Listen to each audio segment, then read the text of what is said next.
Bonjour à tous. Bien, je dois vous faire une confidence. En fait, je suis un pervers narcissique. Bon, évidemment, je voulais faire une petite blague, mais c'est tellement sérieux la perversion narcissique que j'y arrive pas vraiment. Donc, j'aurais pu vous faire une petite blague en disant je suis un pervers narcissique et mettre plein d'arguments, mais j'ai pas trop l'humeur à ça. Et c'est un truc qui me fait finalement pas très rire, même si des fois, maintenant, je le prends à la... Merde, mon téléphone qui sonne. Même maintenant, je le prends à la dérision. Mais voilà, comme c'était le 1er avril, ça aurait été rigolo de vous faire une petite vidéo, je suis un pervers narcissique. Et ça va être vraiment le thème de cette vidéo, puisque de plus en plus, quand je vois sur des groupes, pas mal de personnes se disent, oui, mais est-ce que je suis pas un pervers narcissique? Et ça, c'est une question que je me suis pas directement posée, ou presque. Je me suis dit, est-ce que finalement, je suis pas quelqu'un de mauvais? Donc sans aller en me disant je suis un pervers narcissique, ou à un moment donné, je me rendais pas compte que c'était une personne narcissique, mais à un moment donné, oui, je suis passé quand même par ce stade. Est-ce que je suis pas quelqu'un de mauvais? Donc ça m'a surpris de retrouver des personnes qui se posaient la question. Et déjà, si le fait que vous vous posiez la question, ça démontre déjà d'une part que vous n'êtes pas un pervers narcissique. Mais moi, ce qui m'intéresse, c'est pourquoi on se pose cette question-là. Si vous êtes quelqu'un de sain, si vous, j'allais dire équilibré, non, vous êtes certainement pas équilibré pour être tombé sur un pervers narcissique. Pas encore, vous allez le devenir, mais vous l'êtes peut-être déjà. Mais pourquoi c'est récurrent, quoi? Pourquoi on se pose cette question-là? Donc j'ai un petit peu réfléchi, pas beaucoup, hein, j'ai pris une minute, parce que vous savez, moi, mes vidéos, je les fais complètement à l'arrache. C'est un peu une vidéo par jour et je débroussaille un peu tout ça. Peut-être que d'ici quelques mois, je ferai des vidéos un peu plus construites. Ça va me permettre, ça me permet d'avancer. Le premier point que je voyais, c'est, je me dis, bah, on peut se dire ça parce qu'on manque de confiance en soi, on manque d'estime de soi et peut-être par ce biais-là, à un moment donné, et par un autre fait, c'est qu'on est des personnes. Alors je fais des généralités, je parle de moi, c'est mon point de vue. Hein, ça, n'hésitez pas à mettre en commentaire si vous vous retrouvez pas dans ce que je dis. Il y a certaines personnes qui font des commentaires en me disant bah non, je suis pas d'accord là-dessus et c'est super cool, ça permet de se rendre compte de la diversité et puis ça rassure un peu justement, on n'est pas tous les mêmes. On a l'impression que les pervers narcissiques c'est tous les mêmes, donc je me disais est-ce qu'en tant que victime nous on n'est pas un peu tous les mêmes, quels sont un peu les points communs, c'est un peu ça qui m'intéresse. Donc je reviens à ce que je disais, en fait on doute beaucoup de nous-mêmes, on est en manque de confiance en moi, de confiance en nous et donc ça amène beaucoup de doutes, de questionnements et d'indécision. Moi je suis quelqu'un de très indécis. Si je dois m'engager avec quelqu'un, avec une nana, ou si je dois faire quelque chose, ou si j'ai des projets, j'ai beaucoup de mal à décider, bah ouais, je fais le projet sur la perversion narcissique et j'oublie mes projets sur l'immobilier, par exemple. Bah non, j'arrive pas à prendre cette décision, je vais faire les deux en même temps. Et je sais qu'à un moment donné, bah, pour avancer dans la vie, il faut, je suis toujours admiratif des personnes qui font des choix, qui disent bah oui à ça et non à ça. Et en règle générale, je manque un peu de décision. Donc je suis très dans la décision, donc je suis très dans le doute. Et le doute alimente aussi, ce doute, la confiance en soi et l'estime de soi. Et à un moment donné, il y a un autre facteur qui rentre en compte, qui va l'alimenter, c'est que n'oubliez pas que le père narcissique fait un procédé de projection, c'est qu'il va vous accuser de ce qu'il vous fait. Et donc, la projection, plus votre manque d'estime de vous, plus l'indécision, le doute, bah, tout ça fait qu'on peut se poser la question. Et aussi l'emprise, bien sûr, on est pour certains pris dans une grande emprise. Et je me rends compte dans le sondage que j'ai fait, alors n'hésitez pas à participer au sondage anonyme dès maintenant, il y a que 17-18 personnes qui ont répondu. Je pense que je ferai, dès que j'aurai 50 réponses, je ferai une vidéo, alors ce que je m'étais fixé, mais je pensais qu'il y allait avoir plus de personnes qui allaient participer. On va dire quand il y aura 25 personnes, je vais faire une vidéo, donc n'hésitez pas à y répondre. Ça peut être intéressant pour des prochaines vidéos pour moi. En plus, ça vous donne accès à 3 vidéos exceptionnelles sur comprendre la perversion narcissique. Bon, j'en rajoute un peu, hein. Mais franchement, elles sont vachement bien les vidéos que j'ai mis. Donc, n'hésitez pas à répondre au sondage. Voilà, fin de la parenthèse. Donc, je reprends ce que je dis.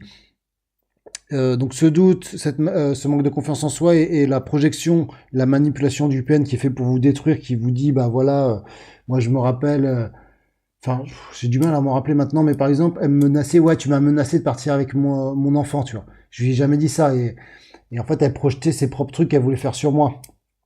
Alors du coup, on oublie vite en fait, mais elle me disait des choses qu'elle me faisait quoi. C'était ah bah si tu m'as frappé, t'as été violente avec moi quoi. Alors que c'est elle qui me donnait des coups quoi. Mais elle vous dit ça, mais quand vous la voyez dans son regard, bah c'est vrai quand elle vous le dit, vous dites mais elle est complètement persuasive, mais vous savez que c'est faux en fait.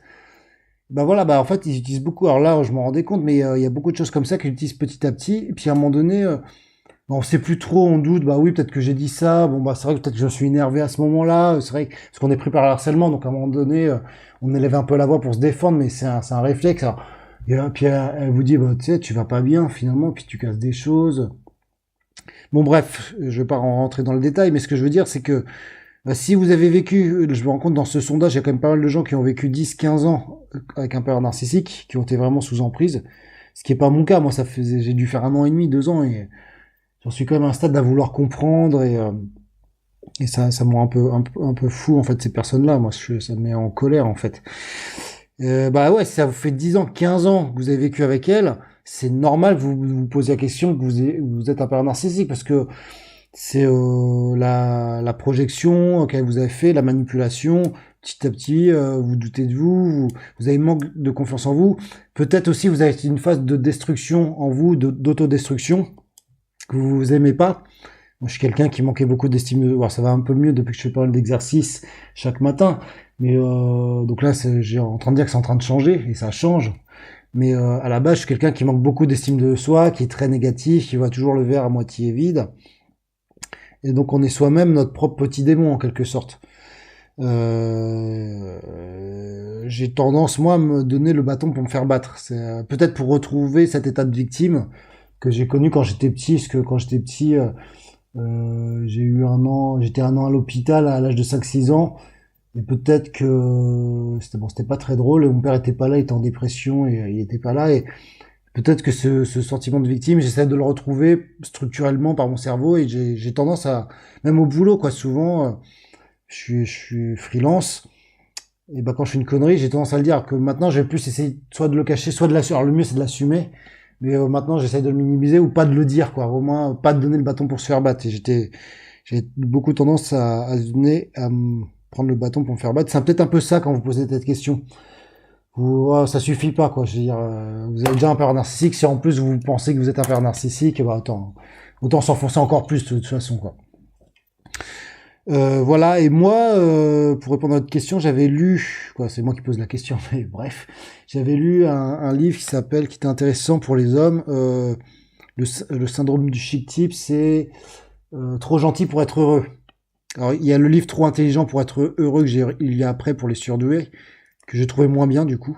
Mais trop gentil pour être heureux, c'est très très intéressant. Et l'idée, c'est de dire, bah si on est gentil, alors ce serait plus pour les hommes. On veut plaire aux femmes. Depuis l'enfance, on est élevé par des femmes, que ce soit la crèche, que ce soit les professeurs, que ce soit la mère, etc. Que pour leur plaire, on est gentil. Je me suis retrouvé vachement là-dedans. Et qu'au fond, on est très frustré parce qu'on n'assume pas nos besoins. Et qu'au fond, on serait un peu méchant en fait. Et je me suis quand même pas mal retrouvé dans cette description, en tout cas la première, au point à me dire, ouais, mais en fait, peut-être qu'au fond, je suis pas si sympa que ça. Et peut-être qu'il y a des besoins, des envies qu'on n'assume pas. Et je suis le premier à pas assumer mes propres besoins, à vouloir être gentil pour que d'autres assument mes besoins à ma place. Donc voilà, si vous êtes un homme, ce livre peut être intéressant. Franchement, il est vraiment pas mal. Il faudra que je le relise. Maintenant, je suis tombé dans le piège à me dire, ouais, en fait, ça se trouve que c'est moi la personne de mauvais. Faut pas aller jusqu'à ce point-là quand vous avez été victime de père narcissique. Voilà, j'ai peut-être un peu ce syndrome-là, mais je pense qu'au fond, j'ai des super valeurs. Je suis quelqu'un vraiment de bien, et même si parfois, peut-être qu'au fond, et c'est là où on peut se poser la question si on n'est pas un père narcissique, j'utilise peut-être la manipulation. Est-ce que par exemple, est-ce que c'est pas de la manipulation en me disant, bah, j'étais victime est-ce que je donne mon témoignage de victime, les gens ils disent, ah bah putain t'es courageux, est-ce que c'est pas de la manipulation? Est-ce que je fais pas ça pour qu'on me dise, ah bah oui t'es courageux? Voilà, je pense pas là, je le fais vraiment en mode thérapeutique, mais je pense que pendant un temps c'était le cas, c'est-à-dire que on se complaît dans cet état de victime pour avoir l'aide des autres, et c'est une forme quelque part un peu de manipulation, mais pas la même manipulation, c'est que pour moi c'est plus un appel en détresse, d'avoir le secours des autres, parce qu'on sait pas par quel bout commencer pour se prendre en main et pour commencer. Il faut pas la confondre avec la manipulation de père narcissique qui est vraiment dans un objectif clair qui est de vous détruire pour que lui se sente mieux par son narcissisme. Voilà. Vous, si on peut parler de manipulation, je sais pas si on peut vraiment parler de manipulation, c'est plus par vous manque de confiance et d'estime en vous, vous l'avez reporté sur les autres, et peut-être que oui, il y a il y a des phases un peu de manipulation, peut-être en se victimisant, en se survictimisant pour attirer le besoin des autres de vous aider. Mais ce qui est très compliqué, c'est quand on est victime de pervers narcissique, on est vraiment une victime, c'est pas l'idée de se survictimiser. Je pense que j'étais un peu dans cet état-là de victimisation pendant un temps dans ma vie, ou de vouloir être dans le sauveur. Dans mes anciens couples, j'ai toujours voulu un peu aider mes compagnes. Alors soit moi c'était moi la personne faible, ou soit à un moment donné j'ai voulu les aider, mais j'étais vraiment dans ce triptyque dramatique. C'est vraiment affolant. Donc pour autant, même si on pourrait considérer que c'est une forme de manipulation, pour moi c'est de la manipulation complètement inconsciente, et le pervers narcissique lui est complètement conscient de ses manipulations. Voilà. Bon, je sais pas si ces réflexions, vous serez d'accord avec moi, n'hésitez pas, parce que dire que nous on est des manipulateurs en se victimisant, je pense qu'il y a un paquet qui va me dire non, non, je suis pas du tout d'accord, je suis le premier à l'avoir pensé. Maintenant, moi, je veux être complètement indépendant, c'est vraiment mon objectif, que ce soit sentimentalement ou financièrement, ou par rapport à être bien avec moi-même et répondre à mes besoins. Donc c'est vraiment ça. Vous n'êtes pas un pervers narcissique si vous posez la question. Je voulais faire une vidéo parce qu'il y a un mec qui voulait vendre des formations en disant qu'il était pervers narcissique, il vendait des vidéos. C'était le tentateur s'il continue à me suivre. Non, le tentateur, je te promets, t'es pas un pervers narcissique.